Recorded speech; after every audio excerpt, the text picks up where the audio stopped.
오늘은 잠언 11장 16절에서 31절까지 말씀 교독하겠습니다. 제가 먼저 16절을 읽겠습니다. 유덕한 여자는 존영을 얻고 근면한 남자는 재물을 얻느니라. 인자한 자는 자기의 영혼을 이롭게 하고 잔인한 자는 자기의 몸을 해롭게 하니라. 악인의 삭은 허무하되 공의를 뿌린 자의 상은 확실하니라. 공의를 굳게 지키는 자는 생명에 이르고 악을 따르는 자는 사망에 이르느니라. 마음이 굽은 자는 여호와께 미움을 받아도 행위가 온전한 자는 그의 기뻐하심을 받느니라. 악인은 피차 손을 잡을지라도 벌을 마땅히 못할 것이나 의인의 자손은 구원을 얻으리라. 아름다운 여인이 삼가지 아니하는 것은 마치 돼지 코의 금고리 같으니라. 의인의 소원은 오직 선하나 악인의 소망은 진노를 이루느니라. 흩어 구제하여도 더욱 부하게 되는 일이 있나니 과도히 아껴도 가난하게 될 뿐이니라. 구제를 좋아하는 자는 풍족하여질 것이요 남을 윤택하게 하는 자는 자기도 윤택하여지리라. 곡식을 내놓지 아니하는 자는 백성에게 저주를 받을 것이나 파는 자는 그의 머리에 복이 임하리라. 선을 간절히 구하는 자는 은총을 얻으려니와 악을 더듬어 찾는 자에게는 악이 임하리라. 자기의 재물을 의지하는 자는 패망하려니와 의인은 푸른 잎사귀 같아서 번성하리라. 자기 집을 해롭게 하는 자의 속은 바람이라. 미련한 자는 마음이 지혜로운 자의 종이 되리라. 의인의 열매는 생명나무라. 지혜로운 자는 사람을 얻느니라. 보라, 의인이라도 이 세상에서 도움을 받고 있거든 하물며 악인과 죄인이리요. 아멘. 오늘 본문 말씀은 어제에 이어서 크게 보면 이제 공동체에 대한 말씀이고요.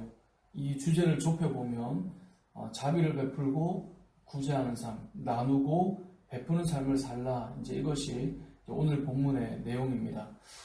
벌써 시간은 오래됐지만 한때 이제 한 선교사님께서 이 공부해서 남 주는 인생이 되자 뭐 이렇게 해서 책도 써내시고 전국에 엄청난 이 집회를 가지셨던 분이 계셨습니다.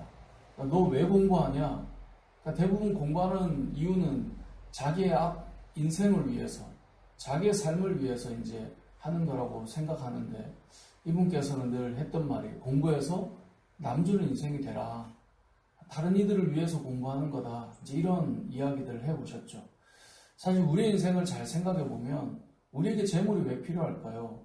우리가 왜 돈을 벌고 우리가 왜 재능을 가지고 우리가 왜 이렇게 살아갈까요? 그것은 결국 나의 내 배를 불리기 위함을 넘어서 다른 이들을 위한 삶을 살아가는 것. 그것이 성도의 삶이고 그리스도인의 삶이다라고 하는 것을 오늘 본문은 우리에게 말씀하고 있는 것입니다. 16절의 시작을 보면 유덕한 여자는 존영을 얻고 근면한 남자는 재물을 얻느니라 라고 되어 있습니다. 여기서 유덕한 여자와 근면한 남자를 부부라고 생각해 봅시다. 부부는 하나니까요. 우리가 근면하고 성실하게 열심히 일을 하는 이유가 무엇입니까? 재물을 얻는 거죠. 돈을 벌기 위함 아니겠습니까? 그런데 또 한쪽에 있는 부부가 되는 아내는 뭘 합니까? 유덕한 여자가 되는 겁니다. 여기서 유덕하다라고 하는 것은 이 자비를 베풀고 호의를 베푼단 말이에요. 그러니까 지금 이것을 합쳐보면 이 여자와 남자를 합쳐보면 열심히 재물을 얻어서 근면하게 성실하게 살아서 재물을 얻어서 무엇을 합니까? 다른 사람에게 자비를 베풀고 호의를 베푼다는 거예요. 그렇게 해서 무엇을 얻습니까? 존영을 얻는다라고 되어 있는 거죠. 그러니까 이 말은 결국 우리가 열심히 성실하게 살아서 재물을 얻어 다른 사람을 돕기 위해서 어려운 자들을 좀 더 살피기 위해서 이렇게 살아간다라고 하는 것을 알려주고 있는 것입니다. 결국 우리 인생을 살아갈 때 우리가 열심히 성실하게 살아서 예전에도 그런 말씀 드렸지만 자기가 열심히 벌어서 자기가 좋은 것 사 먹고 좋은 옷 입고 좋은 것 누리는데 그 사람을 존경할 이유는 없죠. 뭐 대단히 많은 재물을 가졌다고 해서 뭐 대단하겠습니까? 왜냐하면 본인 입에 다 들어갈 걸 위해서 본인이 그렇게 열심히 일했는데. 그런데 열심히 일한 자가 누군가에게 나누기 시작한다면 그야말로 그것이 존경할 만한 이제 이유가 되는 것이겠죠. 그것이 오늘 본문의 내용입니다. 뿐만 아니라 이 24절에 보면 이렇게 말씀합니다. 흩어 구제하여도 더욱 부하게 되는 일이 있나니 과도히 아껴도 가난하게 될 뿐이니라 라고 말씀합니다. 분명히 흩어 나누고 구제했는데 더욱 부하게 된다는 거예요. 근데 어떤 이들은 과도하게 아끼고 있는데 계속 가난한 거예요. 그러니까 아끼고 있지만 계속 그냥 아끼는 그 가난한 삶을 못 벗어나요. 어떤 사람은 흩어 나누고 있는데 계속해서 부하게 되는 인생을 살아간다는 것입니다. 왜 그럴까요? 25절에도 이렇게 말씀합니다. 구제를 좋아하는 자는 풍족하여질 것이요 남을 윤택하게 하는 자는 자기도 윤택하여지리라. 아멘. 구제를 좋아하는 자는 하나님께서 말씀하세요. 풍족해질 것이다. 왜 그렇겠습니까? 하나님께서 그 사람을 통해 다른 이들을 살리는 일을 계속 하시기 위해서 그를 하나님께서 책임져 가시는 거예요. 그래서 남을 윤택하게 하는 자는 자기도 윤택해지는 거예요. 어려운 때에 26절에 보면 곡식을 내놓는 사람이 있죠. 반면에 곡식을 풀지 않는 사람이 있어요. 곡식을 내놓지 아니하는 자는 백성에게 저주를 받을 것이나 하는 자는 어떻게 됩니까? 그의 머리에 복이 말 것이다. 이 모든 것이 무슨 내용입니까? 나누는 자들입니다. 분명히 성실하게 살고 열심히 살아요. 그래서 재물을 얻었거든요. 근데 그 재물이 나눠지고 있는 거죠. 베풀어지고 있는 거죠. 어려운 자들의 영혼을 위해 사용되고 있는 거죠. 이것이 자신을 위한 삶일 뿐만 아니라 공동체를 위한 삶이라고 말씀하고 있는 것입니다. 너무나 잘 알지만 왜 나누고 베풀지 못할까요? 그것은 재물을 의지하며 살아가기 때문에 그렇다라고 말씀하고 있습니다. 28절에 보면 이렇게 말씀합니다. 자기의 재물을 의지하는 자는 패망하려니와 의는 푸른 잎사귀 같아서 번성하리라.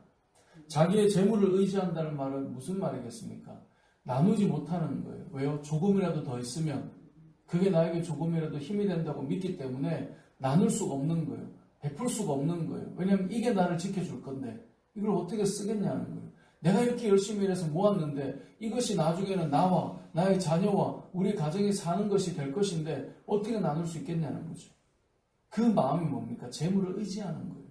베풀고 구제하고 나누지 못하는 것은 재물을 우리가 하나님 앞에 어떻게 사용할 것인가라고 하는 도구가 아니라 재물을 우리가 믿고 의지하는 대상으로 바꿔버리는 순간 우리는 나누는 삶을 살아갈 수 없게 된다는 거예요. 재물은 도구입니다. 하나님의 영광을 위해 사용할 수 있는 도구가 되고 이 땅을 살아가는 사람들을 살리는 도구가 되는 것이지 우리가 의지할 대상은 아니다라고 알려주는 거예요. 그런데 오늘 말씀처럼 재물을 의지하는 자는 결국은 패망한다라고 되어 있고요. 의인은 재물을 의지하는 자가 아니겠죠. 대꾸니까 푸른 잎사귀 같아서 번성한다는 거예요. 이건 의지의 대상이 아니라 우리가 하나님 앞에서 사용하는 도구라고 하는 사실을 기억해야 된다는 것이죠. 뿐만 아니라 자기의 재물을 의지하면 이제 나누지 못하겠지만 또 한 가지가 있는데 자기를 치장하는 것에만 집중하면 나누지 못해요. 자기의 배만을 위해서 자기만을 위해서 쓰는 그 마음들이 있죠. 22절에 보면 이렇게 말씀합니다. 아름다운 여인이 삼가지 아니하는 것은 마치 돼지 코의 금고리 같으니라. 아멘. 아름다운 여인이 삼가하지 않는다. 이 말은 절제하지 않는다는 말이겠죠. 이 여인이 절제하지 않을 때 이 말은 사치하고 꾸미고 자기에게 뭔가를 치장하는 것이 절제되지 않으면 마치 돼지 코에 금고리 같다라고 되어 있습니다. 그러니까 이 아름답게 자신을 꾸미는 것 그게 죄는 아니죠. 잘못이 아닙니다. 하지만 항상 뭐가 필요합니까? 절제가 필요해요. 절제하지 못하고 계속 치장하는 곳에 자기에게 뭔가 명품이나 좋은 것만으로 두르는 것에만 집중하는 것에 흘러가게 되면 그것은 마치 돼지 코에 금고리 같다라고 말하는 거예요. 왜 이렇게 말씀할까요? 나누지 못하는 것이 두 번째 이유가 되기 때문에 그렇습니다. 자기를 치장하는 것 때문에 자기에게 하나라도 더 뭔가를 바르기 위해서 하지 못하는 그 마음, 나누지 못하는 거죠. 하나님께서 우리에게 원하시는 삶은 무엇일까요? 청지기적 삶입니다. 어떤 이들은 물질이 많은 사람도 있고요. 어떤 이들은 이런 재능이 많은 사람들이 있습니다. 또 학식이 뛰어난 사람도 있고요. 또 몸이 누구보다 건강한 사람도 있습니다. 그래서 다른 이들보다 몇 배로 일을 하는데도 또 지치지 않는 사람들도 있더라고요. 우리에게 주신 것들이 있습니다. 그것은 하나님께서 흩어서 구제하고 나누고 베풀라고 주신 것이다 라고 하는 사실을 기억해야 됩니다. 이 사실을 왜 우리가 못 가지냐? 두 가지인데요.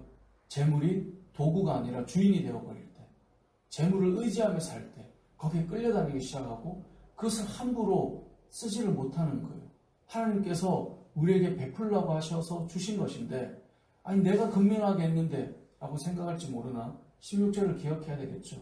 근면한 남자는 재물을 얻는데 유덕한 여자는 존영을 얻는다고요. 이게 함께 가는 것입니다. 두 번째로 나에게 치장하는 것을 위해서 이 모든 것들이 사용되는 것이 아니라 우리가 이것을 기꺼이 흩어 구제하고 나눔을 통해서 나뿐만 아니라 내 주변 또 우리의 이웃 또 우리가 함께하는 공동체가 함께 기쁨을 누리고 풍성해져가고 부유한 자가 되어가는 삶이 되어야 될 텐데 이러한 삶이 될 때 결국 무엇을 얻게 되는 것일까요? 30절에 보면 이렇게 말씀합니다. 의인의 열매는 생명나무라 지혜로운 자는 무엇을 얻어요? 사람을 얻어요. 결국은 우리가 나누고 베풀고 하나님께서 원하시는 삶을 살아갈 때 그냥 다 사라지는 것 같지만 하나님께서 그 일을 할 수 있도록 흩어 구제해도 더 부하게 되고 윤택하게 다른 일을 윤택하게 할 때 더 윤택하게 되지만 더 나아가서 우리에게 열매가 맺히는데 사람을 얻기 시작한다라고 말씀하고 있는데요. 일단은 살아갈 때 다른 이들을 유익하게 하고 또 우리의 인생에 사람을 맺어가는 저와 여러분의 삶이 되시길 주님의 이름으로 축복합니다. 아멘.